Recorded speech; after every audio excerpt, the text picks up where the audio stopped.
أعوذ بالله من الشيطان الرجيم. بسم الله الرحمن الرحيم. الحمد لله رب العالمين،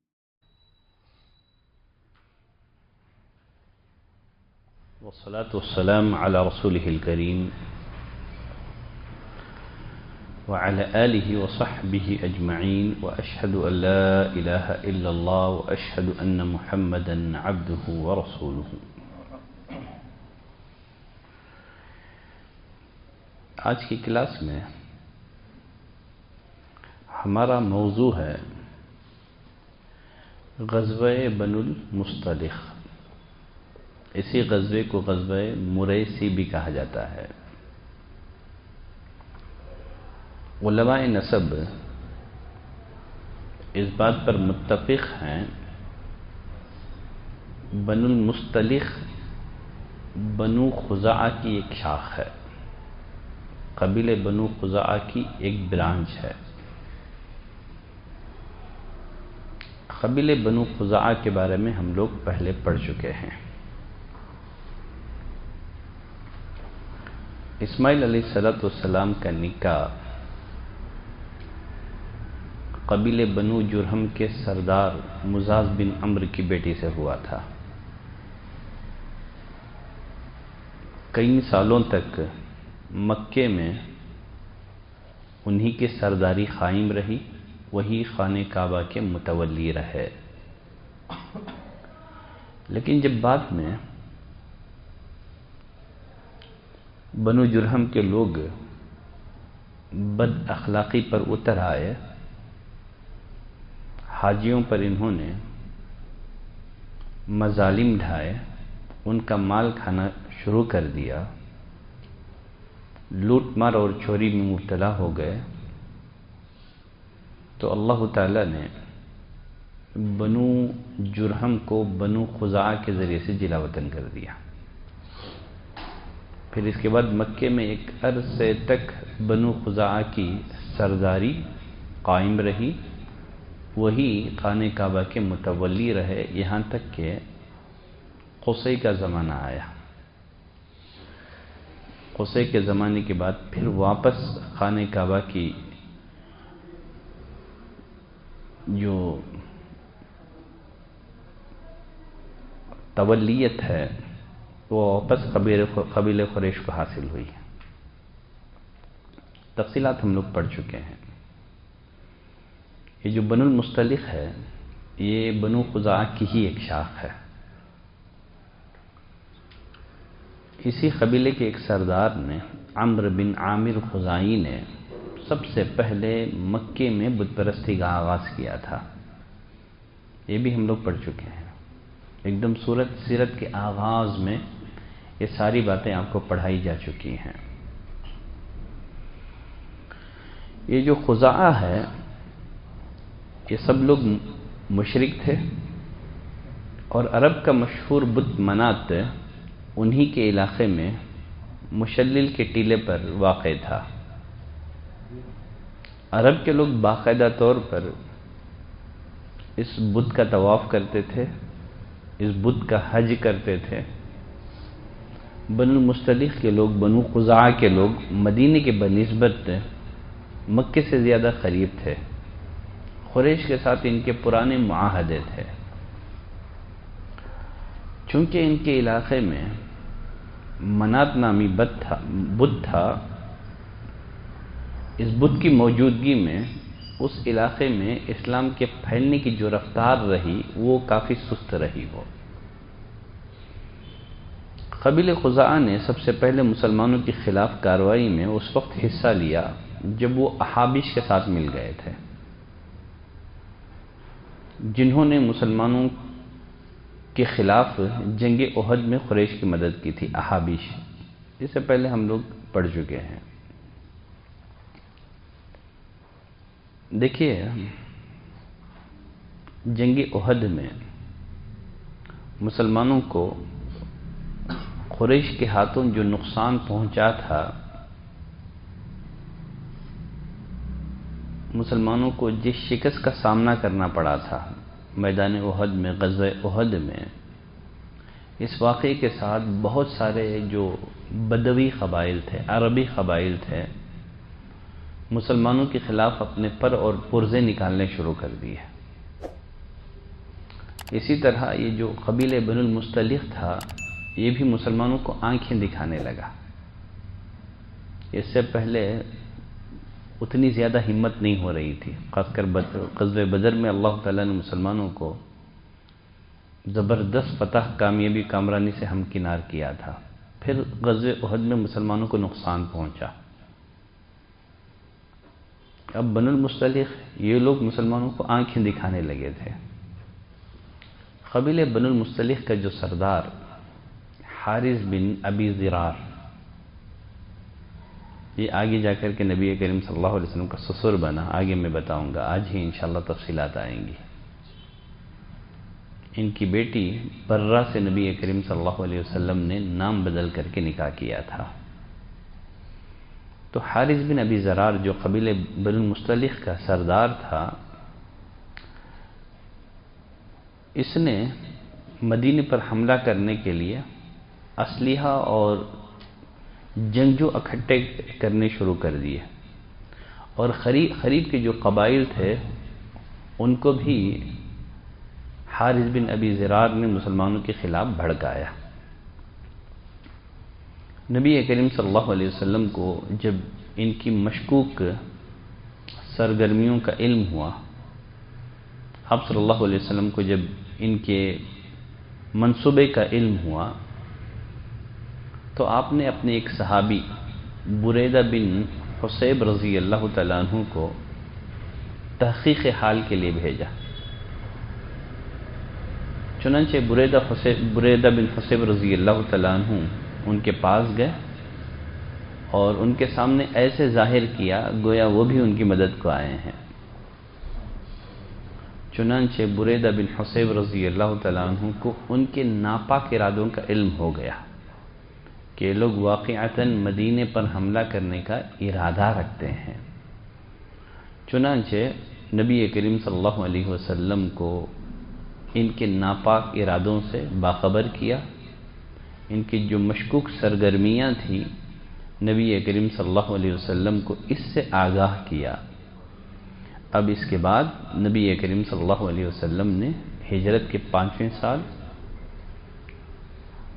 شعبان کے مہینے میں اپنے 700 مجاہدین کے ساتھ، اس میں 30 گھوڑے بھی شامل تھے، 700 مجاہدین کے ساتھ بن المصطلق کی طرف روانہ ہوئے۔ صحیح بخاری اور مسلم کی روایتوں کی روشنی میں نبی کریم صلی اللہ علیہ وسلم نے اچانک بن المصطلق پر حملہ کر دیا۔ انہیں سنبھلنے کا موقع نہیں دیا گیا، وہ بالکل غافل تھے۔ ان کے جانوروں کو کنویں پر پانی پلا رہے تھے۔ نبی کریم صلی اللہ علیہ وسلم نے اچانک ان پر حملہ بول دیا۔ اس حملے میں بن المصطلق کے جو جنگجو تھے وہ قتل کر دیے گئے، بچے اور عورتیں گرفتار کر لیے گئے۔ واقعی کی روایت کے مطابق مسلمانوں نے بن المصطلق کے 10 آدمیوں کو قتل کیا تھا اچانک حملہ کر کے، اور اکثر و بیشتر لوگ بھاگ گئے تھے۔ حارث بن ابی ضرار جو خود بن المصطلق کا سردار تھا، یہ بھی بھاگ گیا تھا جب نبی کریم صلی اللہ علیہ وسلم نے اچانک حملہ کیا تھا۔ بقیہ 10 لوگ مارے گئے، عورتوں اور بچوں کو گرفتار کر لیا گیا۔ 2000 اونٹ اور 5 بکریاں مسلمانوں کو غنیمت میں ملی۔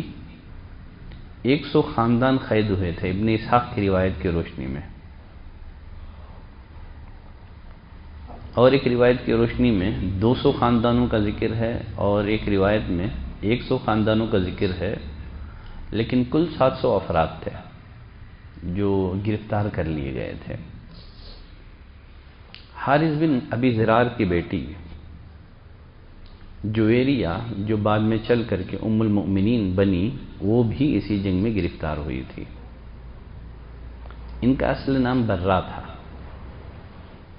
لیکن نبی کریم صلی اللہ علیہ وسلم نے ان کا نام بدل کر کے جویریہ رکھ دیا۔ برہ نبی کریم صلی اللہ علیہ وسلم نے یہ نام کیوں بدلا؟ اہل علم نے اس کے دو کارن ذکر کیے ہیں۔ پہلی وجہ تو یہ ہے کہ برہ کے معنی نیک ہے، نیک، گویا اس نام میں ایک طرح سے اپنے نفس کا تزکیہ ہے، اپنے نفس کی پاکی ہے۔ اللہ تعالیٰ نے فرمایا فَلَا تُزَكُّوا أَنفُسَكُمْ،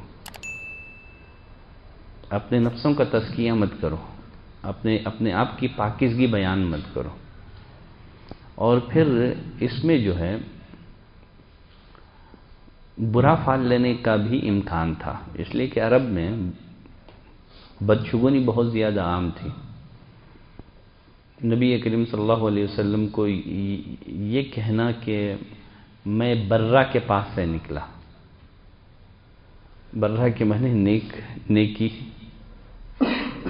ممکن تھا کہ لوگ اس نام سے جو ہے برا فال لے لیں، تو نبی کریم صلی اللہ علیہ وسلم نے کچھ کارنوں سے نام بدل کر کے آپ نے کیا کر دیا؟ جویریہ رکھ دیا۔ جیسے میں نے کہا اس غزوے میں ایک روایت کی روشنی میں 100 خاندان اور ایک روایت کی روشنی میں 200 خاندان گرفتار کر لیے تھے۔ 100 یا 200 خاندان کے تقریباً 700 افراد گرفتار کر لیے گئے تھے۔ جب غلاموں کو، لونڈیوں کو تقسیم کیا گیا تو برہ رضی اللہ عنہ، بعد میں ان کا نام جویریہ بن گیا، یہ ثابت بن قیس رضی اللہ تعالیٰ عنہ کے حصے میں آئی تھی۔ لیکن چونکہ یہ سردار کی بیٹی تھی بن المستلیق کے، اس طرح انہیں ایک لونڈی بن کر کے، کنیز بن کر کے رہنا راس نہیں آیا۔ چنانچہ انہوں نے ثابت بن قیس رضی اللہ تعالیٰ عنہ سے مکاتبت کر لی، کہا کہ میں چند رقم آپ کو دے دوں گی، جو آپ ڈیمانڈ کریں گے میں آپ کو پیسہ دے دوں گی، آپ اس کے بدلے مجھے آزاد کر دیں۔ چنانچہ ثابت بن قیس رضی اللہ تعالیٰ عنہ راضی ہو گئے، انہوں نے ڈیمانڈ کیا، جویریہ رضی اللہ تعالیٰ عنہ نے ڈیمانڈ کو قبول کر لیا۔ اس کے بعد جویریہ رضی اللہ تعالیٰ عنہ نبی کریم صلی اللہ علیہ وسلم کی خدمت میں مدد لینے کے لیے حاضر ہوئی، کہنے لگی اللہ کے رسول آپ جانتے ہیں میں قبیلے بن المستلق کی سردار کی بیٹی ہوں، میں پریشان ہوں، مصیبت زدہ ہوں، میں نے ثابت بن قیس کے ساتھ مکاتبت کر لی ہے، اب اس بارے میں آپ کے پاس مدد لینے کی غرض سے حاضر ہوئی ہوں۔ نبی کریم صلی اللہ علیہ وسلم نے جویریہ رضی اللہ تعالی عنہ کو اور ایک اچھا آفر دیا، کہا کہ میں تمہیں اگر اس سے اچھی بات کی پیشکش کروں تو کیا تم اس سے راضی ہو؟ جویریہ کہنے لگے اللہ کے رسول اس سے بہتر پیشکش کیا ہو سکتی ہے؟ نبی کریم صلی اللہ علیہ وسلم نے فرمایا یہ جو مکاتبت کی رقم ہے میں ادا کر دوں گا تمہاری طرف سے، اور اس کے بعد میں ہی تم سے نکاح کر لوں گا، کیا یہ تمہیں منظور ہے؟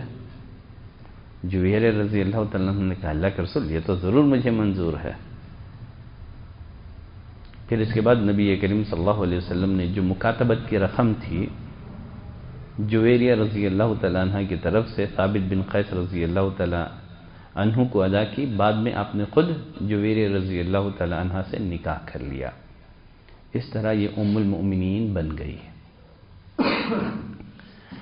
جب نبی کریم صلی اللہ علیہ وسلم نے بن المستلق پر اچانک حملہ کیا تھا، جیسے میں نے کہا حارث بن ابی جزرار جو ان کا والد تھا وہ بھاگ گیا تھا۔ بعد میں جب اسے پتہ چلا کہ ان کی بیٹی کنیز بنا لی گئی ہے، چنانچہ یہ اپنے ساتھ چند اونٹ لیا تاکہ فدیے میں دے کر کے اپنی بیٹی کو رہا کر دیں، غلامی سے نجات دلا دیں۔ چنانچہ اپنے ساتھ بہت سارے اونٹ لے کر کے مدینے کی طرف روانہ ہوا۔ مدینے کے قریب جاتے ہوئے اسے اپنے 2 اونٹ پسند آ گئے۔ اصل میں یہ اونٹ اپنے ساتھ کیوں لیا تھا؟ یہ تاکہ فدیے میں دے کر کے اپنی بیٹی کو آزاد کر دیں۔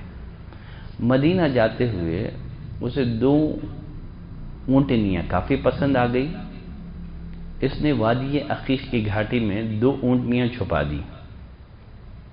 نبی کریم صلی اللہ علیہ وسلم کی خدمت میں حاضر ہو کر کے عرض کرنے لگا، اللہ کے رسول، آپ نے میری بیٹی کو قید کر لیا ہے، یہ فدیہ ہیں، یہ سارے اونٹ آپ لے لیں اور اس کے بدلے میں میری بیٹی کو آزاد کر دیں. نبی کریم صلی اللہ علیہ وسلم نے حارث بن ابی ذرار سے پوچھا کہ وہ 2 اونٹ کہاں ہیں جنہیں تم نے وادی عقیق کی گھاٹی میں چھپا رکھی ہے؟ اب بڑا تعجب ہوا. اب تب جا کر کے حارث بن ابی ذرار کو یقین ہو گیا کہ یقیناً آپ اللہ کے رسول ہیں، آپ کو ان ساری باتوں کی اطلاع جو ہے بذریعے وحی ہوئی ہے. اب اس کے بعد دیکھیے، حارث بن ابی ذرار جو ہے وہ فوراً آپ صلی اللہ علیہ وسلم نے جب یہ بات کہا کہ وہ 2 اونٹنیاں کہاں ہیں، آپ نے اس گھاٹی کا نام بھی بتا دیا، اس وادی کا نام بھی بتا دیا.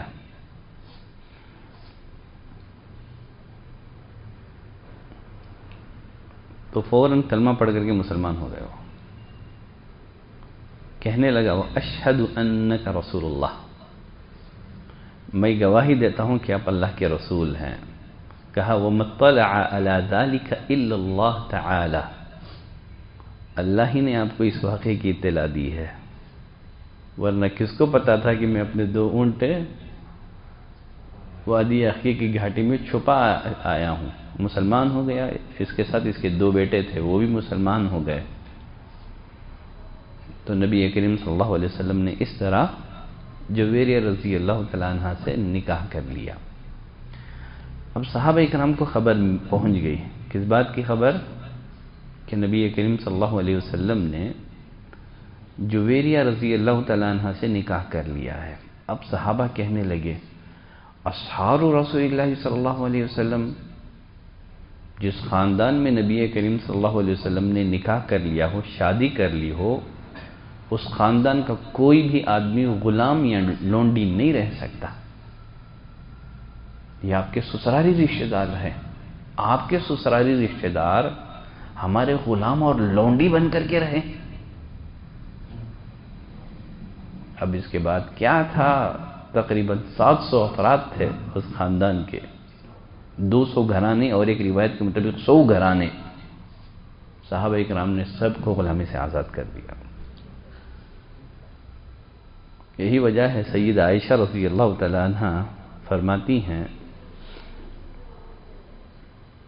فما اعلم امرأة كانت اعظم برکة على قومها منها، میں نے جویریہ سے بڑھ کر کسی عورت کو اپنے قبیلے کے لیے باعث رحمت نہیں پایا. یہ اپنے قبیلے کے لیے باعث رحمت بنی. جیسے ہی نبی کریم صلی اللہ علیہ وسلم نے جویریہ رضی اللہ تعالیٰ عنہ سے نکاح کیا، اس خاندان کے 100 گھرانے یا 200 گھرانے یا 700 افراد، ان کو غلامی سے نجات اور آزادی مل گئی. یہ جو غزوہ بنو المصطلق ہے، اس غزوے میں بہت سارے منافقین بھی تھے. اس جنگ میں تاریخ نے منافقین کی 2 شرارتیں محفوظ کر لی ہیں. ایک شرارت انہوں نے مہاجرین اور انصار کے درمیان فتنہ بھڑکانے کی کوشش کی، فتنے کی آگ. اور دوسری شرارت انہوں نے ام المؤمنین سیدہ عائشہ رضی اللہ تعالی عنہا پر بہتان ترازی کی، جو آگے چل کر کے یہی واقعہ افک کے نام سے مشہور ہوا. یہ جو واقعہ افک ہے، اس کی تفصیلات خود ام المؤمنین سیدہ عائشہ رضی اللہ تعالیٰ عنہ بیان کرتی ہیں. اگر موقع ملے تو یہ واقعہ آج ہی ہم لوگ پڑھیں گے. تو اس جنگ میں تاریخ نے ان کے 2 کالے کرتوت، ان کی 2 شرارتیں محفوظ کر لی ہیں. ایک تو انہوں نے مہاجرین اور انصار کے درمیان فتنے کی آگ بھڑکانے کی کوشش کی۔ پہلا واقعہ، یہ جو پہلا واقعہ ہے جس میں انہوں نے مہاجرین اور انصار کے درمیان فتنے کی آگ بھڑکانے کی کوشش کی ہے، اس کی تفصیلات آپ کو زید بن ارقم اور جابر بن عبداللہ رضی اللہ تعالی عنہما کی روایت میں ملیں گی۔ ان دونوں کی روایتیں ہم لوگ پڑھیں گے، زید بن ارقم کی روایت بھی، اور مزید کچھ تفصیلات جابر بن عبداللہ کی روایت میں ہیں، اور یہ روایتیں آپ کو بخاری مسلم میں مل جائیں گی۔ صحیح بخاری اور مسلم کی روایت ہے، زید بن ارقم رضی اللہ تعالیٰ عنہ کہتے ہیں کنت مع النبی صلی اللہ علیہ وسلم فی غزوۃ، ایک غزوے میں میں نبی کریم صلی اللہ علیہ وسلم کے ساتھ تھا، میں نے عبداللہ بن ابی بن سلول کو کہتے ہوئے سنا۔ دیکھیے صحیح بخاری اور مسلم کی روایت میں وضاحت نہیں ہے کہ عبداللہ بن ابی بن سلول نے یہ بات کس غزوے میں کہی تھی، لیکن مسند احمد کی روایتوں میں بعض دیگر روایتوں میں اس بات کی صراحت ہے کہ عبداللہ بن ابی بن سلول نے یہ بات غزوہ بنو المصطلق کے موقع پر کہی تھی۔ اسی غزوے کو غزوہ مریسی بھی کہا جاتا ہے۔ کیا کہی تھی اس موقع سے عبداللہ بن ابی بن سلول نے؟ اس نے کہا تھا لا تنفقوا علی من عند رسول اللہ حتی ينفضوا من عندی، ان لوگوں پر خرچ نہ کرو جو اللہ کے رسول صلی اللہ علیہ وسلم کے پاس ہیں یہاں تک کہ وہ منتشر ہو جائے۔ مزید اس نے کہا لئن رجعنا الى المدینة ليخرجن الاعز منها الاذل، ليخرجن الاعز منها الاذل، اگر ہم غزوہ بنو المصطلق سے لوٹ کر کے مدینہ چلے جائیں تو جو زیادہ عزت والا ہے وہ ذلیل کو مدینے سے باہر کر دے گا۔ تو عزت والے سے وہ خود اپنی ذات مراد لے رہا تھا، ذلیل سے رسول اللہ صلی اللہ علیہ وسلم کی ذات مراد لے رہا تھا۔ تو اس موقع سے بنو المصطلق کے موقع پر اس نے یہ بات کہی تھی، جب بنو المصطلق سے جب واپس ہم مدینہ جائیں گے جو عزت والا ہے وہ ذلیل کو مدینے سے باہر نکال دے گا۔ زید بن ارقم کہتے ہیں فحدثت به امی، میں نے عبداللہ بن ابی بن سلول کی جو بات تھی اپنے چچا کو بیان کر دی۔ یہاں چچا سے مراد کون ہے؟ سعد بن عبادہ ہے۔ سعد بن عبادہ حقیقی چچا نہیں تھے، جیسے ریسپیکٹ اور عزت اور احترام میں کسی کو چچا کہہ لیا جاتا ہے، تو اس طرح چونکہ یہ خزرج کے سردار تھے تو کہا کہ میں نے عبداللہ بن ابی بن سلول کی یہ بات سعد بن عبادہ کو بیان کر دی۔ سعد بن عبادہ نے نبی کریم صلی اللہ علیہ وسلم کو عبداللہ بن ابی کی جو بات تھی وہ بتا دی۔ نبی کریم صلی اللہ علیہ وسلم نے مجھے بلایا تحقیق کے لیے، میں نے کہا ہاں اللہ کے رسول، عبداللہ بن ابی بن سلول نے اس طرح کی بات کہی ہے۔ پھر اس کے بعد نبی کریم صلی اللہ علیہ وسلم نے عبداللہ بن ابی بن سلول کو اور اس کے ساتھیوں کو بلایا، اور یہ لوگ قسمیں کھا کر کے انکار کر دی، کہا کہ اللہ کی قسم اس طرح کی ہم نے کوئی بات نہیں کی ہے۔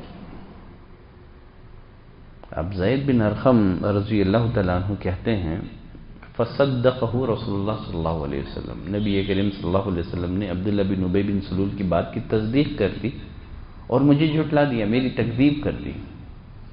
اور کہتے ہیں فدخلنی من ذلک ہم، اس واقعے سے مجھے بے حد رنج ہوا، غم ہوا، اس لیے کہ وہ جھوٹی قسمیں کھایا۔ نبی نے تصدیق کر دی قسم کی بنا پر۔ اب اس کے بعد کیا ہوا؟ وقال لی امی، میرے چچا سعد بن عبادہ کہنے لگے ما اردت الی ان کذبک رسول اللہ ومقتک، تجھے بیٹھے بیٹھے کیا ہوا؟ تو نے رسول اللہ کی تکذیب بھی کرا لی اور رسول اللہ صلی اللہ علیہ وسلم کی ناراضگی بھی مول لی۔ کہتے ہیں اللہ تعالیٰ نے اتنے میں سورۃ المنافقون نازل کر دی۔ اللہ تعالیٰ نے اس سورت میں منافقین کی پول کھول دی۔ یہ ساری باتیں اسی میں ہیں۔ جو منافقین نے جو باتیں کہی تھی لَيُخْرِجَنَّ الْأَعَزُّ مِنْهَا الْأَذَلُّ وَلِلَّهِ الْعِزَّةُ وَلِرَسُولِهِ، ساری باتیں سورۃ المنافقون میں اللہ نے ان کی پول کھول کے رکھ دی۔ اب اس کے بعد زید بن ارقم فرماتے ہیں فَبَعَثَ إِلَيَّ النَّبِيُّ صلی اللہ علیہ وسلم، نبی کریم صلی اللہ علیہ وسلم نے مجھے بلایا، پھر سورۃ المنافقون میرے سامنے تلاوت کی، کہا ان اللہ قد صدقک یا زید، اے زید اللہ نے تمہارے بات کی تصدیق کر دی ہے۔ تو زید بن ارقم رضی اللہ تعالیٰ عنہ یہ وہ صحابی ہیں جن کی بات کی تصدیق اللہ تعالیٰ نے فرمائی ہے سورۃ المنافقون اتار کر کے۔ یہ تو ہو گئی زید بن ارقم کی روایت ہے۔ مزید تفصیلات کس صحابی کی روایت میں ہیں؟ زید بن ارقم اور جابر بن عبداللہ کی۔ چلیں اب جابر بن عبداللہ کی جو روایت ہے وہ بھی ہم لوگ پڑھ لیں گے، اس میں تھوڑی وضاحت موجود ہے۔ جابر بن عبداللہ فرماتے ہیں ہم لوگ نبی کریم صلی اللہ علیہ وسلم کے ساتھ ایک غزوے میں تھے، مہاجرین میں سے ایک نے ایک انصاری کو پیچھے سے لات مار دی۔ اب اس کے بعد کیا ہوا؟ فقال الانصاری یا للانصار، اب انصاری نے انصاریوں کو بلایا، کہا کہ او انصاریوں، وقال المہاجری یا للمہاجرین، اور مہاجرین نے کہا کہ اے مہاجرین کی جماعت۔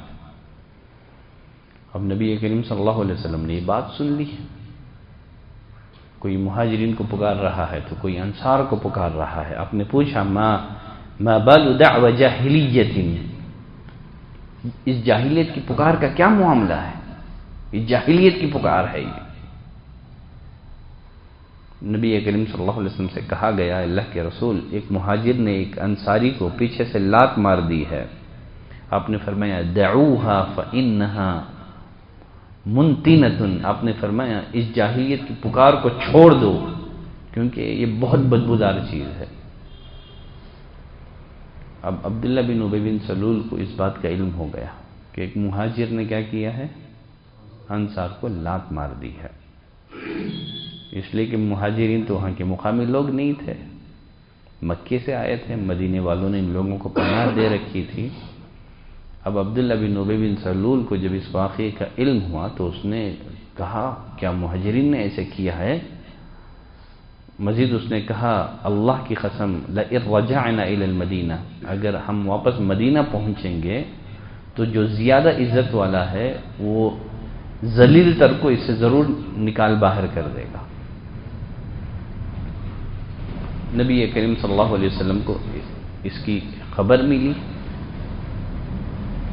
فقال عمر، اس موقع سے عمر رضی اللہ تعالیٰ عنہ نے کہا دعنی اضرب عنق هذا المنافق، اللہ کے رسول اجازت دے میں اس منافق کی گردن اڑا دوں گا، وہ خود کو عزت والا اور آپ کو ذلیل کہتا ہے، اجازت دیں اس کی گردن جو ہے الگ کر دوں گا اس کے دھڑ سے۔ نبی کریم صلی اللہ علیہ وسلم نے فرمایا دعہ، اے عمر رہنے دو، چھوڑ دو، لا يتحدث الناس ان محمدا يقتل اصحابہ، پھر لوگوں کو یہ کہنے کا موقع مل جائے گا کہ محمد تو خود اپنے ساتھیوں کو قتل کرتا ہے، چھوڑ دو، رہنے دو۔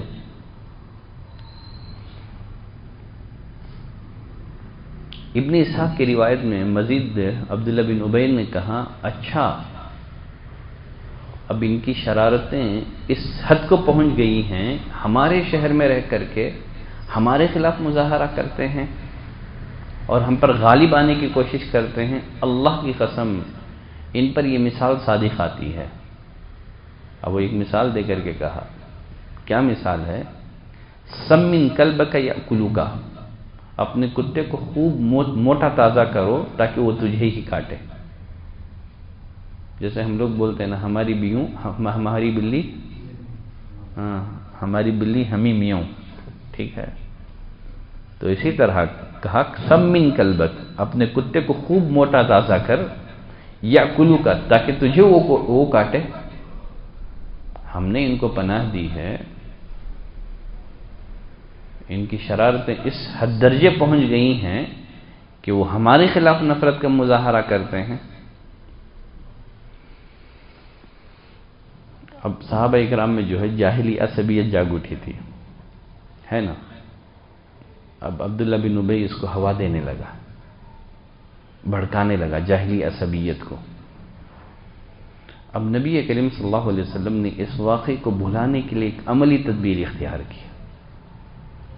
اگر آپ مزید خاموش رہتے نا، پھر یہ اس چنگاری سے آگ بھڑکنے میں دیر نہیں لگتی تھی۔ نبی چاہتے تھے کہ اس واقعے کو صحابہ بھول جائیں۔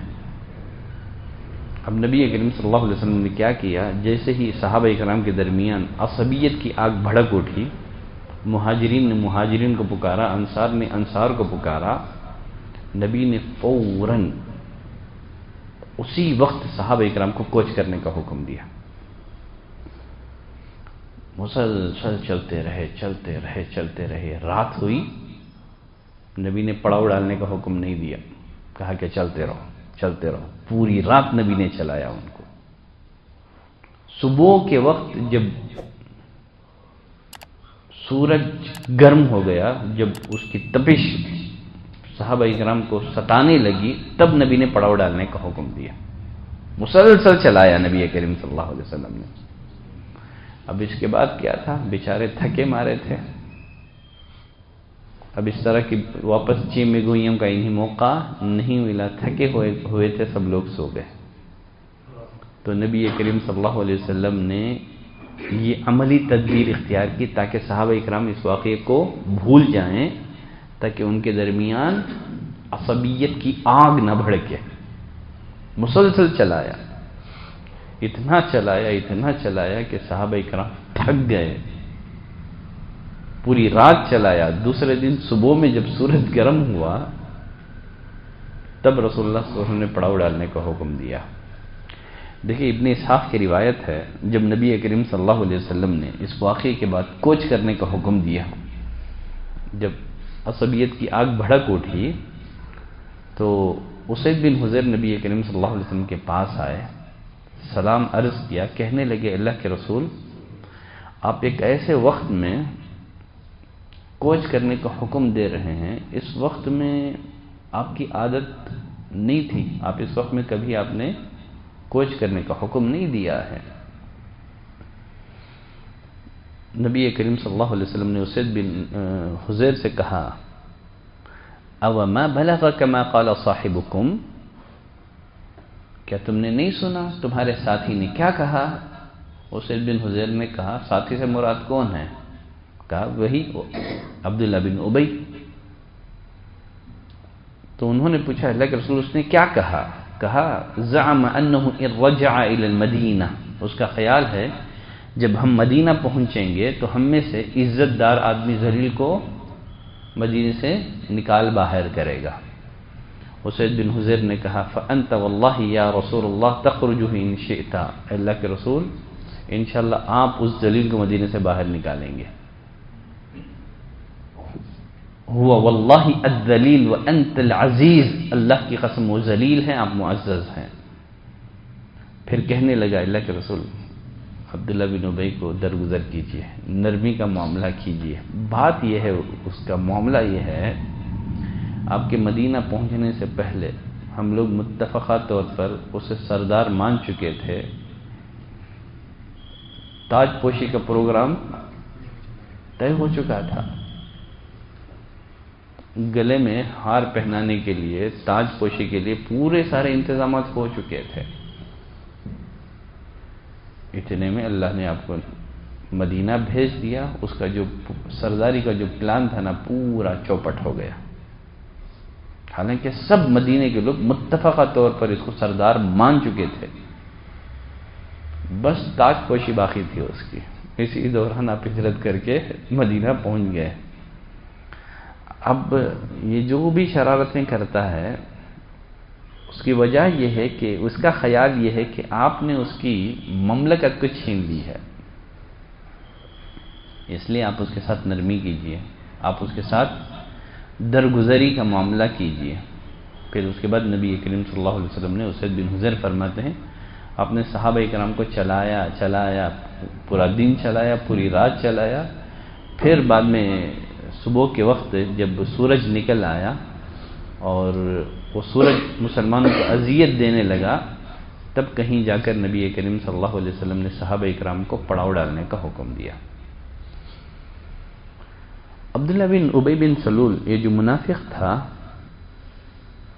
ان کے ایک لڑکے تھے، وہ مخلص مسلمان تھے، ان کا نام بھی عبداللہ ہی تھا، عبداللہ بن ابی بن سلول، یہ مخلص مسلمان تھے۔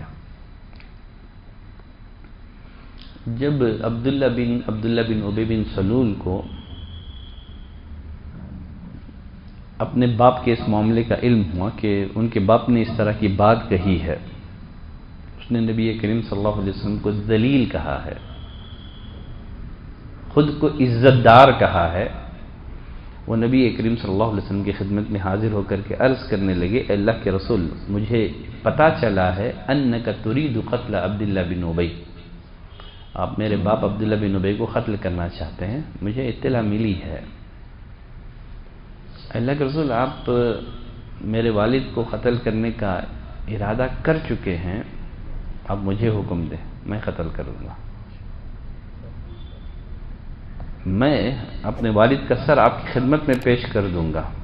مزید کہنے لگے، فواللہ لقد علمت الخزرج، اللہ کے رسول، خزرج کا ایک ایک بچہ جانتا ہے مجھ سے زیادہ کوئی بیٹا اپنے باپ سے حسن سلوک کرنے والا نہیں ہے۔ حضرت کا ایک ایک بچہ جانتا ہے میں سب سے زیادہ اپنے باپ کا فرما بردار، ان سے محبت، ان سے احسان کا معاملہ کرنے والا ہوں۔ اگر آپ قتل کرنا چاہتے ہیں تو مجھے حکم دے، میں میرے والد کا سر آپ کی خدمت میں پیش کر دوں گا۔ کہنے لگے، مجھے ڈر ہے کہ آپ میرے علاوہ کسی اور کو حکم دیں گے تو مجھے یہ برداشت نہیں ہو سکے گا کہ میرا باپ کا قاتل میرے آگے چلتا پھرتا رہے، پھر میں میرے باپ کے قاتل کو قتل کر دوں، اس طرح میرے ہاتھ سے ایک مومن کا کافر کے بدلے میں قتل ہو جائے اور پھر میں جہنم میں چلا جاؤں۔ اللہ کے رسول، آپ مجھے حکم دیں، میں قتل کر دوں گا۔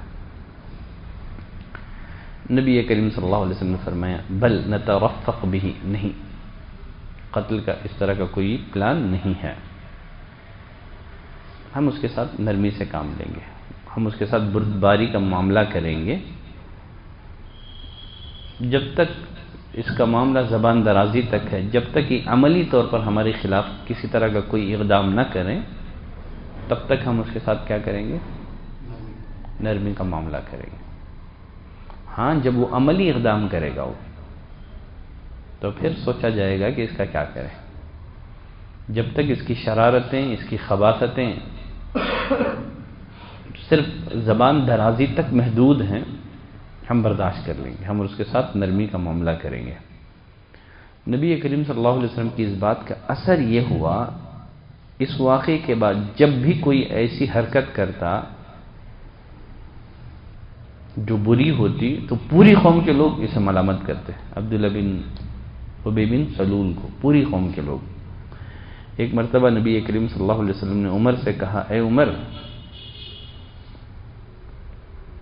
اب بولو، تم نے تو کہا تھا کہ عبداللہ بن ابی کو قتل کر دیں، اگر میں عبداللہ بن ابی کو اس موقع سے قتل کرنے کا حکم دیتا تو پوری قوم کے لوگ ہمارے خلاف ہو جاتے،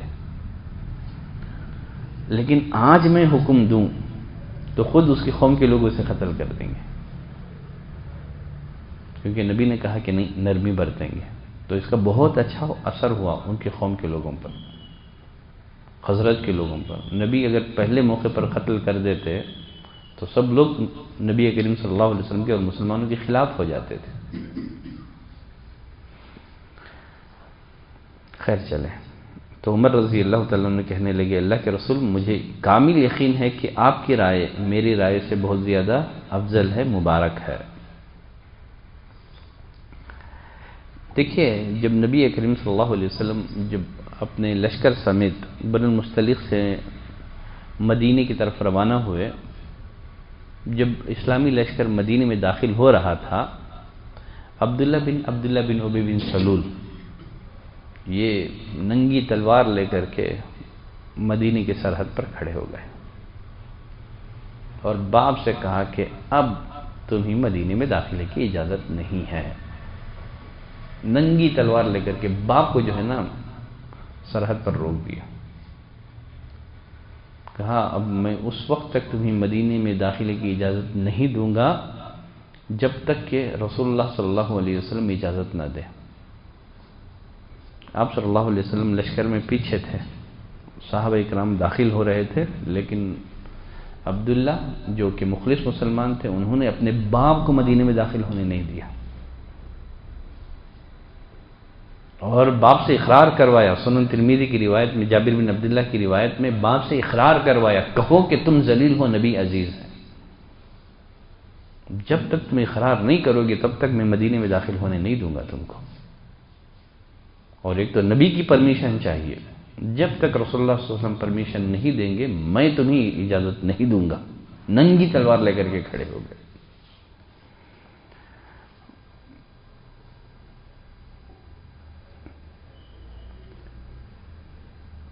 بالآخر جب نبی کریم صلی اللہ علیہ وسلم تشریف لائے،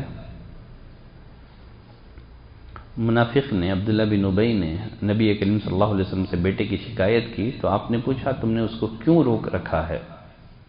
تو انہوں نے کہا اللہ کے رسول، اللہ کی قسم جب تک آپ اجازت نہ دیں یہ اندر داخل نہیں ہو سکتا.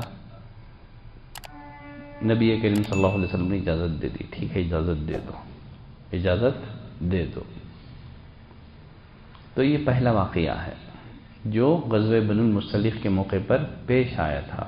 ایک دوسرا اہم واقعہ ہے جس کو کیا کہا جاتا ہے؟ واقعہ افک کہا جاتا ہے. پڑھ لیں یہ واقعہ، ٹھیک ہے، تھوڑا سا بڑا ہے، اختصار سے پڑھ لیں گے.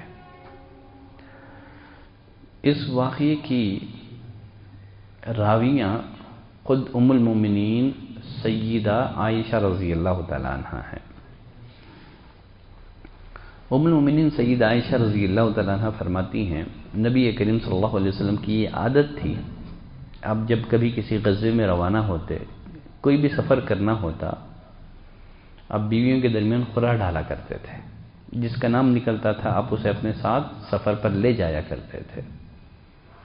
فرماتی ہیں ایک غزوے کے موقع پر نبی کریم صلی اللہ علیہ وسلم نے بیویوں کے درمیان خلا ڈالا تو میرا نام نکل آیا. چنانچہ میں نبی کریم صلی اللہ علیہ وسلم کے ساتھ روانہ ہوئی. فرماتی ہیں کہ یہ جو واقعہ پیش آیا یہ حجاب کا حکم نازل ہونے کے بعد کا واقعہ ہے. حجاب کا حکم نازل ہونے کے بعد کا واقعہ ہے. کہتے ہیں کہ میں اس سفر میں نبی کریم صلی اللہ علیہ وسلم کے ساتھ روانہ ہوئی. فرماتی ہیں کہ مجھے جو ہے ہودج سمیت جو ہے سواری پر سوار کر لیا جاتا تھا اور اسی کے ساتھ اتارا جاتا تھا. ہودج سمجھتے ہیں نا؟ ہودج کیا ہے؟ ہودج اون کے اوپر ایک چھوٹا سا گھر جس میں عورتیں بیٹھنے کے لیے رکھا جاتا ہے نا، ٹھیک ہے، اس کو کیا بولتے ہیں؟ ہودج. دیکھا ہوگا اگر آپ عربی میں گوگل میں ڈال کر کے ہودج ڈال کر کے سرچ کریں گے تو آپ کو اونٹوں کے اوپر جو چھوٹا سا گھر بنایا جاتا ہے، ٹھیک ہے، اس میں پردے کا انتظام ہوتا ہے عورتوں وغیرہ کے لیے. فرماتی ہیں کہ مجھے ہودج سمیت کیا کرتے تھے لوگ؟ اون پر رکھ دیتے تھے، پھر ہودج سمیت مجھے اتار لیا کرتے تھے. چنانچہ میں اس سفر میں رسول اللہ صلی اللہ علیہ وسلم کے ساتھ نکلی. یہ بنو المصطلق کا واقعہ ہے. غزوہ ختم ہوا. غزوے سے فارغ ہونے کے بعد جب واپس ہوئی تو مدینے کے قریب نبی کریم صلی اللہ علیہ وسلم نے ایک جگہ پڑاؤ ڈالا. پھر رات میں نبی کریم صلی اللہ علیہ وسلم نے کوچ کرنے کا حکم دیا.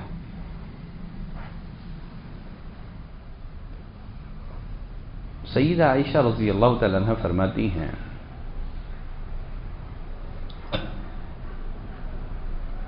جس وقت نبی کریم صلی اللہ علیہ وسلم نے رات کے وقت کوچ کرنے کا حکم دیا اسی وقت مجھے قضاء حاجت کی ضرورت پیش آ گئی. رات کا وقت تھا، مدینے کے قریب ہمارا قافلہ جو ہے پڑاؤ ڈال رکھا تھا،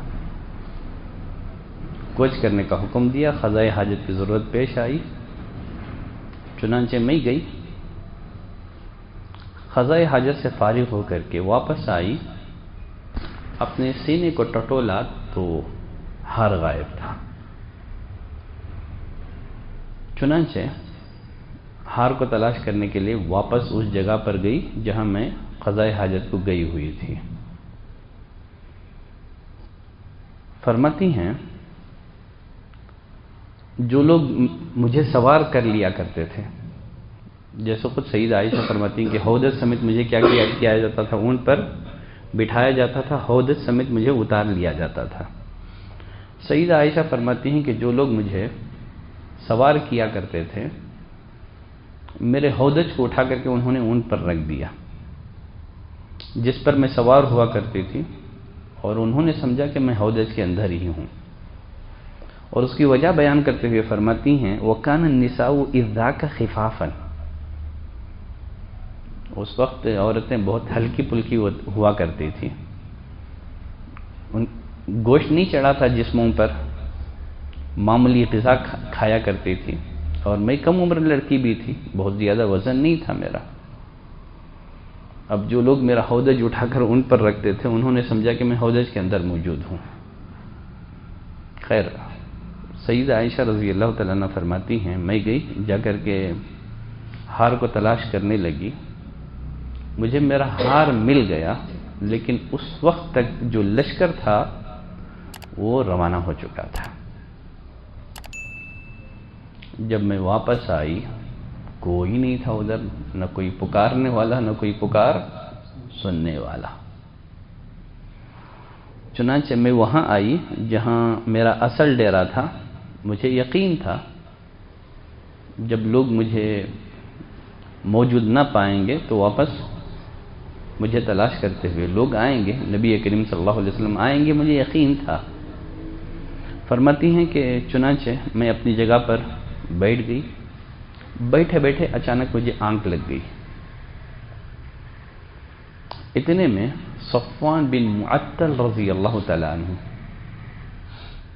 جو لشکر کے پیچھے پیچھے آ رہے تھے تاکہ لشکر کی اگر کوئی چیز گم ہو گئی ہو تو اپنے ساتھ لے لیں، تو یہ بھی رات میں نکلے تھے، صبح سے پہلے تک اس جگہ پر آئے جہاں میں رکی ہوئی تھی۔ دور سے انہی انسانوں کا کچھ سایہ نظر آیا، چنانچہ سیدہ عائشہ فرماتی ہیں فَعَفَانِ فَعَرَفَنِي حِينَ رَآنِي، جیسے ہی صفوان بن معطل قریب آئے، آ کر کے مجھے دیکھا تو انہوں نے مجھے پہچان لیا، اس لیے کہ آیت حجاب کے نازل ہونے سے قبل انہوں نے مجھے دیکھا تھا۔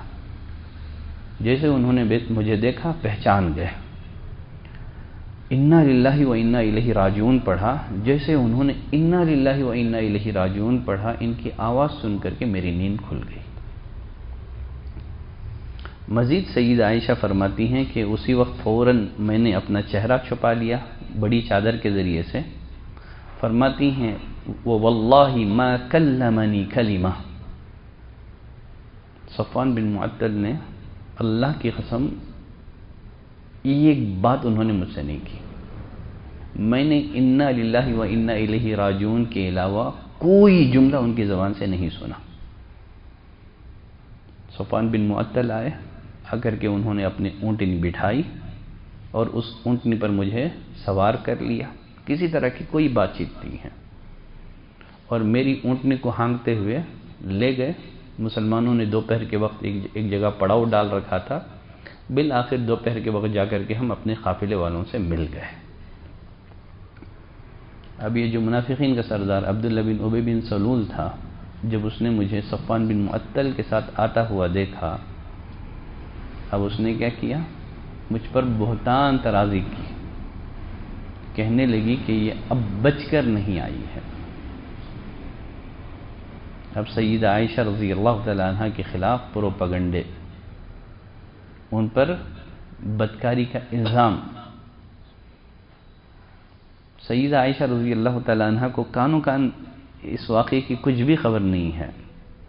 سید عائشہ فرماتی ہیں چنانچہ ہم لوگ سفر سے واپس ہوئے، مدینہ پہنچنے کے بعد 1 ماہ تک میں بیمار رہی، اور اس دوران پورے مدینے میں اسی واقعے کا چرچا۔ اب اس واقعے کو مرچ مسالہ لگا کر کے مدینے کے معاشرے میں اس قدر ہوا دی گئی، کچھ بھولے بھالے مسلمان بھی اس فتنے کا شکار ہو گئے، اتنا پھیلایا گیا۔ لیکن سید عائشہ گھر میں ہیں، بیمار ہیں، کچھ بھی خبر نہیں ہے ابھی کیا چل رہا ہے۔ سید عائشہ رضی اللہ تعالیٰ عنہ فرماتی ہیں کہ مجھے شک تو ہو رہا تھا کچھ دال میں کالا ہے۔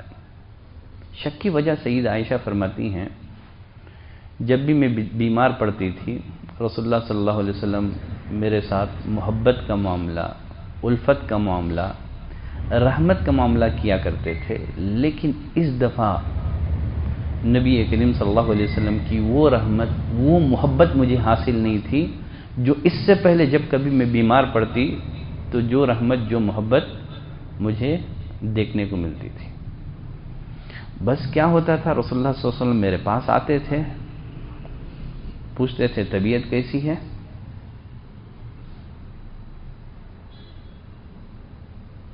اس کے علاوہ آپ مجھ سے کچھ بات نہیں کرتے تھے، خیریت پوچھ کر کے آپ لوٹ جاتے تھے۔ فرماتی ہیں بیماری میں لگ بھگ 1 ماہ کا عرصہ بیت گیا، تھوڑی سی میں نے الحمدللہ اپنے اندر بیماری میں ہلکا پن محسوس کیا۔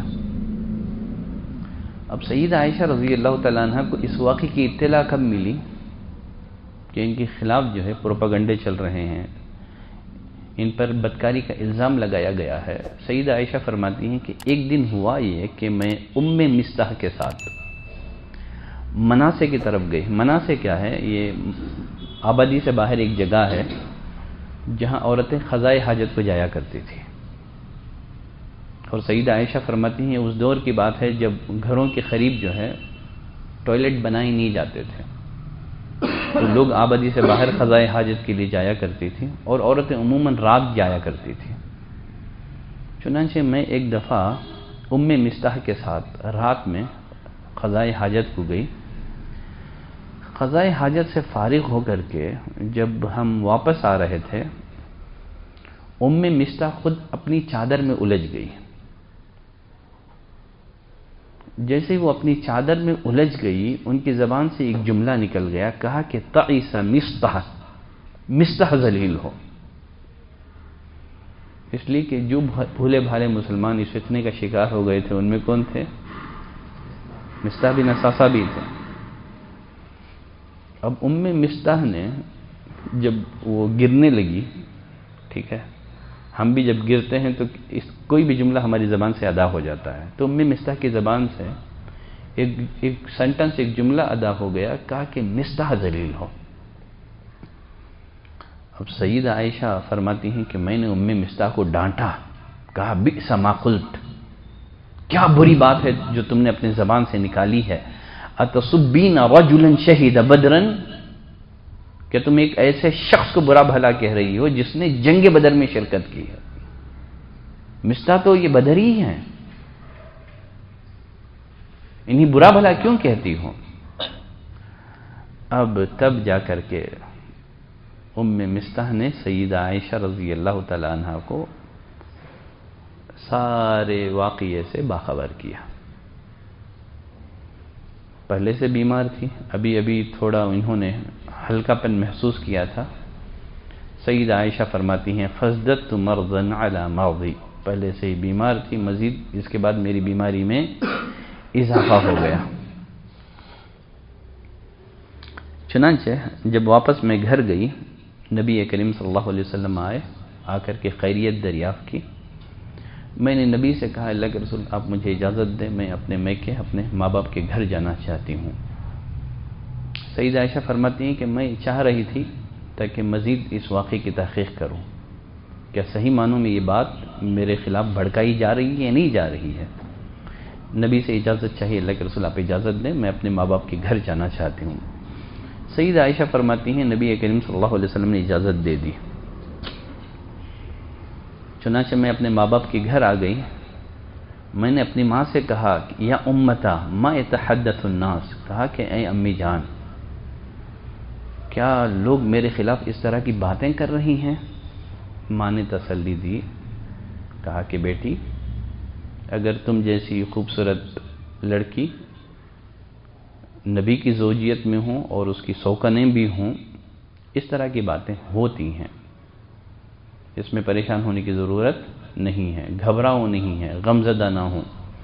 ماں نے تسلی دی۔ سیدہ عائشہ کہتی ہیں فقلت سبحان اللہ، میں نے کہا سبحان اللہ، لوگ اس طرح کی باتیں کر رہے ہیں۔ فرماتی ہیں فبکیت تلک اللیلہ، اس رات میں مسلسل روتے رہی، پوری رات میں روئی، سو نہیں سکی، پوری رات روتے ہوئے میری گزر گئی۔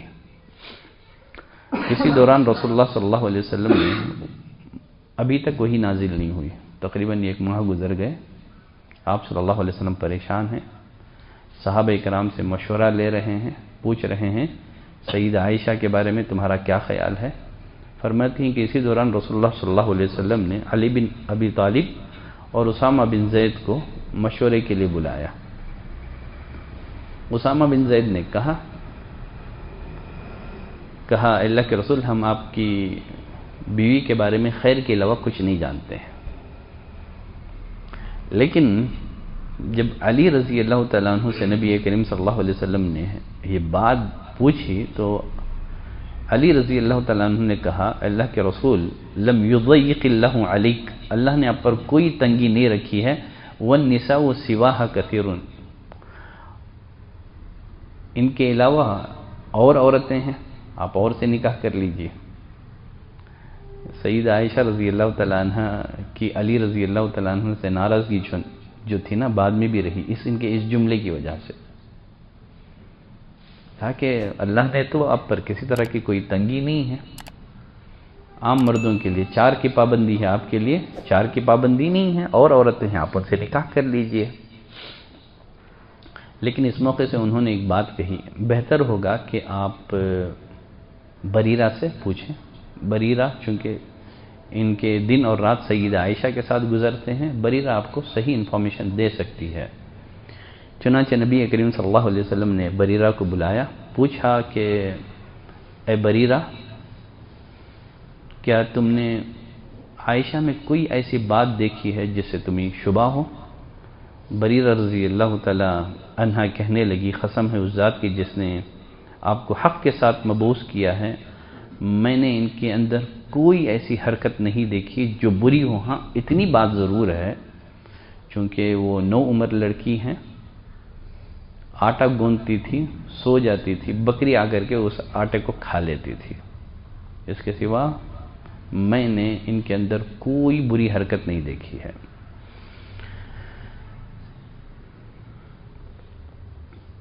خیر چلیں، مزید کچھ باتیں ہیں اس کو چھوڑ کے آگے میں بڑھتا ہوں۔ سیدہ عائشہ رضی اللہ تعالیٰ عنہ فرماتی ہیں میرا جو رونا تھا نا یہ مسلسل جاری رہا، ایسے لگ رہا تھا کہ روتے روتے جو ہے میرا کلیجہ پھٹ جائے گا، راتوں کی نیند میری حرام ہو چکی تھی۔ ایک دن میں اپنے گھر میں موجود تھی والدین کے ساتھ، دخل علینا رسول اللہ صلی اللہ علیہ وسلم، آپ صلی اللہ علیہ وسلم گھر میں داخل ہوئے، سلام کیا، ثم جلس، بیٹھ گئے، قالت ولم یجلس عندی منذ قیل ما قیل قبلها، 1 مہینے کا عرصہ بیت گیا، اس دوران کبھی رسول اللہ صلی اللہ علیہ وسلم آ کر کے میرے پاس نہیں بیٹھے، پہلی دفعہ آپ آ کر کے بیٹھے، اس سے پہلے کبھی آپ آتے دہلیز پر کھڑتے، خیریت دریافت کرتے، واپس چلے جاتے، پہلی دفعہ آپ آئے، آ کر کے بیٹھے۔ وقد لبث شهرا لا يها الیہ فی شانی، 1 ماہ گزر گیا تھا، ابھی وہی نہیں اتری تھی۔ آپ صلی اللہ علیہ وسلم نے فتشہد، آپ نے اللہ کی حمد و ثنا کلمت تشہد آپ نے پڑھے، پھر آپ نے کہا اما بعد یا عائشہ فإنه قد بلغنی انکی کذا وکذا، اے عائشہ مجھے تمہارے طرف سے یہ بات پہنچی ہے، فإن كنت بریئة فسیبریک اللہ، اگر تم اس الزام سے بری ہو تو ان قریب اللہ تعالیٰ تمہیں اس الزام سے بری کر دے گا۔ وَإِن كُنْتِ أَلْمَمْتِ بِذَنْبٍ، اے عائشہ اگر تم سے واقعتاً گناہ ہو گیا ہو، فَاسْتَغْفِرِ اللَّهَ وَتُوبِي إِلَيْهِ، توبہ اور استغفار کرو، فَإِنَّ الْعَبْدَ إِذَا اعْتَرَفَ بِذَنْبِهِ، اس لیے کہ جب بندہ گناہ کا اعتراف کرتا ہے پھر اللہ سے توبہ کرتا ہے تو اللہ ضرور اس کی توبہ قبول فرماتا ہے۔ اب کیا تھا، جب رسول اللہ صلی اللہ علیہ وسلم اپنی گفتگو سے فارغ ہوئے، سیدہ عائشہ فرماتی ہیں اس کے بعد میرے جو آنسو تھے وہ خشک ہو گئے، اب تک جو مسلسل رو رہی تھی اچانک آنسو میرے خشک ہو گئے۔ میں نے اپنے والد سے کہا عجیب رسول اللہ صلی اللہ علیہ وسلم، آپ رسول اللہ صلی اللہ علیہ وسلم کو جواب دیں، دیکھیں آپ کیا کہہ رہے ہیں۔ قال واللہ ما ادری ما اقول رسول اللہ صلی اللہ علیہ وسلم، اللہ کی قسم مجھے معلوم نہیں ہے کہ میں رسول اللہ سے کیا کہوں۔ پھر سیدہ عائشہ نے اپنی ماں سے کہا عجیبی رسول اللہ صلی اللہ علیہ وسلم، آپ رسول اللہ صلی اللہ علیہ وسلم کو جواب دیں۔ قالت ما ادری ما اقول رسول اللہ صلی اللہ علیہ وسلم، ماں نے کہا کہ مجھے پتہ نہیں ہے کہ میں کیا کہوں رسول اللہ صلی اللہ علیہ وسلم سے۔ مزید سیدہ عائشہ کہنے لگی پھر میں نے ہی کہا، حالانکہ میں کم عمر لڑکی تھی، بہت زیادہ قرآن پڑھی ہوئی نہیں تھی، میں کہنے لگی واللہ لقد علمت لقد سمعتم هذا الحدیث، اللہ کی قسم میں جانتی ہوں میرے خلاف اس قدر پروپیگنڈا کیا گیا ہے، جھوٹی بات اس قدر پھیلائی گئی ہے، یہاں تک کہ وہ بات تمہارے دلوں میں جا کر کے بیٹھ گئی ہے، تم نے اس کی تصدیق کر لی ہے۔ قلت لکم انی بریہ، اگر میں تم سے کہوں کہ میں اس الزام سے بری ہوں، واللہ یعلم انی بریہ، اللہ جانتا ہے کہ میں اس الزام سے بری ہوں، لا تصدقونی بذالک، تم میری تصدیق نہیں کرو گے۔ وَلَئِنْ اعْتَرَفْتُ لَكُمْ، اگر میں گناہ کا اعتراف کر لوں، اللہ جانتا ہے کہ میں بری ہوں لیکن تم میری تصدیق کر لو گے، اس لیے کہ اتنا پروپیگنڈا کیا گیا ہے، اگر میں اعتراف کر لوں تو تصدیق کرو گے، انکار کرو گے تو جھٹلا دو گے۔ کہنے لگی اب اس موقع پر میں بس یہی جملہ کہوں گی جو جملہ یوسف علیہ السلام کے والد نے کہا تھا، وہ جملہ کیا ہے؟ فصبر جمیل، اب میرے لیے صبر جمیل کے علاوہ کوئی اور چیز، کوئی اور راستہ بچا نہیں ہے۔ واللہ المستعان علی ما تصفون، اللہ ہی مددگار ہے اس بارے میں جو کچھ تم کہہ رہے ہو۔ سیدہ عائشہ فرماتی ہیں ثم تحولت، پھر اس کے بعد میں نے اپنا رخ دوسری طرف کیا، اپنے بستر پر لیٹ گئی۔ وَأَنَا حِينَئِذٍ أَعْلَمُ أَنِّي بَرِيَّةٌ، سیدہ عائشہ فرماتی ہیں مجھے یقین تھا کہ میں بری ہوں، اللہ تعالیٰ مجھے اس الزام سے بری کرے گا، لیکن مجھے یہ وہم و گمان میں بھی نہیں تھا کہ اللہ تعالیٰ وہی نازل کر کے مجھے اس الزام سے بری کرے گا۔ قرآن میں آیتیں نازل ہوں گی، میں زیادہ سے زیادہ یہ سوچ رہی تھی اللہ نبی کو خواب دکھائے گا، کیونکہ خواب نبی انبیاء کا خواب کیا ہوتا ہے یہ بھی وحی کا حصہ ہوتا ہے، میں زیادہ سے زیادہ یہی سوچ رہی تھی، میرے وہم و گمان میں بھی نہیں تھا، میں اپنے آپ کو اس لائق نہیں سمجھ رہی تھی کہ میرے بارے میں وحی نازل ہو اور قرآن میں وہ آیتیں پڑھی جائیں۔ وَلَكِنْ كُنْتُ أَرْجُو أَنْ يَرَى رسول اللہ صلی اللہ علیہ وسلم فِي النُّؤْمِ رُؤْيَا يُبَرِّئُنِي اللَّهُ بِهَا، زیادہ سے زیادہ خواب آئے گا اللہ مجھے اس الزام سے بری کر دے گا، یہی سمجھ رہی تھی۔ سیدہ عائشہ فرماتی ہیں ابھی رسول اللہ صلی اللہ علیہ وسلم گھر میں موجود تھے، گھر کا کوئی فرد باہر نہیں نکلا تھا، اچانک آپ صلی اللہ علیہ وسلم پر وحی کی جو کیفیت ہے وہ طاری ہونا شروع ہو گئی۔ جیسے آپ صلی اللہ علیہ وسلم پر جب کبھی وحی کی کیفیت طاری ہوتی تو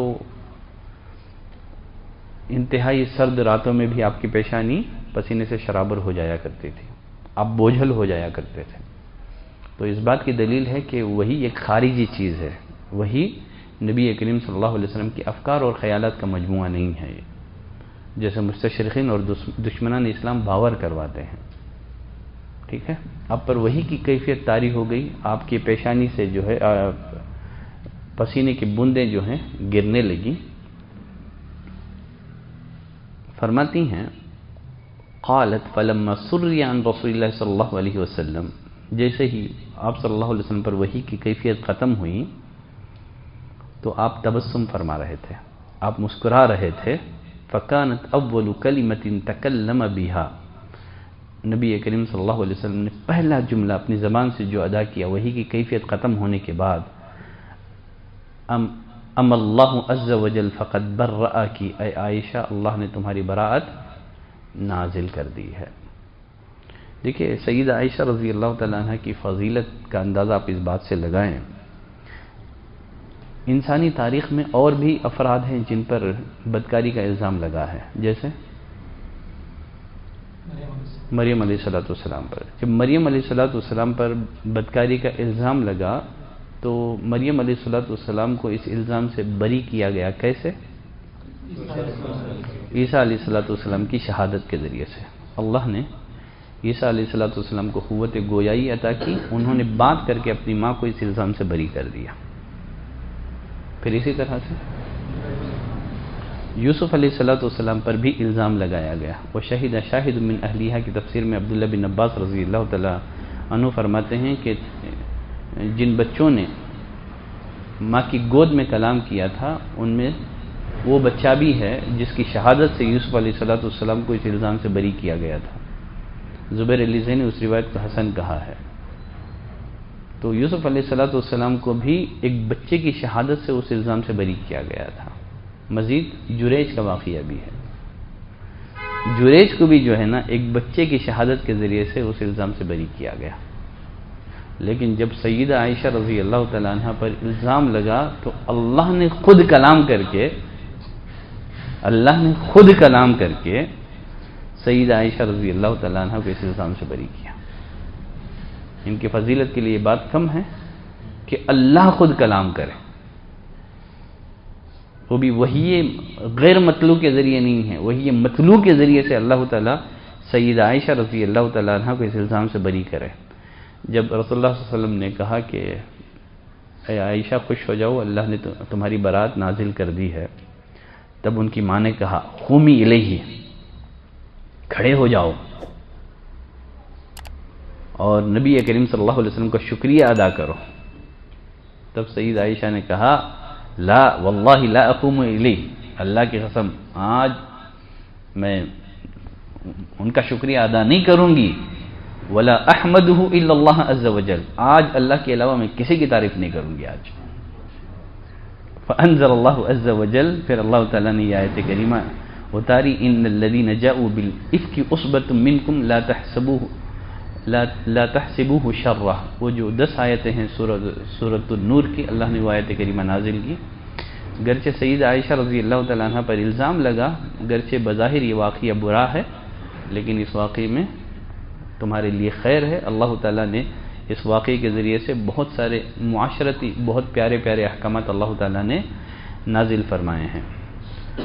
دیکھیے اسی واقعے میں سیدہ عائشہ رضی اللہ تعالیٰ عنہ فرماتی ہیں ابو بکر رضی اللہ تعالیٰ عنہ کے خالہ زاد بھائی مستح، ابو بکر رضی اللہ تعالیٰ عنہ ماہانہ ان کی مدد کرتے تھے، راشن دیا کرتے تھے. مستح بن اساسہ یہ ان لوگوں میں شامل ہو گئے تھے جنہوں نے سیدہ عائشہ رضی اللہ تعالیٰ عنہ پر الزام لگایا تھا، ان کے ہاں میں ہاں ملائی تھی. جب ابو بکر کو پتہ چلا کہ مستح ان لوگوں میں شامل ہو گئے ہیں تو ابو بکر نے قسم کھا لی کہ آج کے بعد میں مستح کا مالی تعاون نہیں کروں گا، آج سے ان کا راشن بند. تب اللہ تعالیٰ نے یہ آیت کریمہ نازل کی. کون سی آیت کریمہ؟ کہا وَلَا يَأْتَلِي أُولُو الْفَضْلِ مِنْكُمْ وَالسَّعَةِ أَنْ يُعْطُوا أُولِي الْقُرْبَى وَالْمَسَاكِينِ وَالْمُهَاجِرِينَ فِي سَبِيلِ اللَّهِ. تم میں سے جو مال اور دولت والے ہیں، کشادگی والے ہیں، ان کو اس طرح کی قسم نہیں کھانی چاہیے کہ وہ فقراء کو، مساکین کو، مہاجرین کو نہیں دیں گے. فرمایا وَلْيَعْفُوا وَلْيَصْفَحُوا، چاہیے کہ معاف کر دیں، درگزر کر دیں. أَلَا تُحِبُّونَ أَن يَغْفِرَ اللَّهُ لَكُمْ، کیا تم نہیں چاہتے کہ اللہ تمہیں معاف کریں؟ اللہ کی معافی دوسروں کو معاف کرے بغیر حاصل نہیں ہوگی. ابو بکر فوراً پکار اٹھے، کہنے لگے اللہ کے رسول ہم تو تیری معافی چاہتے ہیں، تیری مغفرت چاہتے ہیں. اس کے بعد ابو بکر رضی اللہ تعالیٰ عنہ نے مستح کو معاف کر کے جو ان کا منتھلی راشن تھا دوبارہ اسے انہوں نے جاری کر دیا. تو غرض یہ رہا واقعہ افک. تو غزوہ بنو المصطلق اس موقع سے منافقین کی دو شرارتیں سامنے آئی تھیں. ایک مہاجرین اور انصار کے درمیان انہوں نے نفرت کی آگ بھڑکانے کی کوشش کی تھی، اور دوسرا واقعہ افک. آج کے لیے درس کو ہم ختم کرتے ہیں، وقت زیادہ ہو چلا ہے. صلی اللہ علی نبینا محمد وعلی آلہ وصحبہ وسلم تسلیما کثیرا. سبحانک اللہم وبحمدک اشہد ان لا الہ الا انت استغفرک واتوب الیک.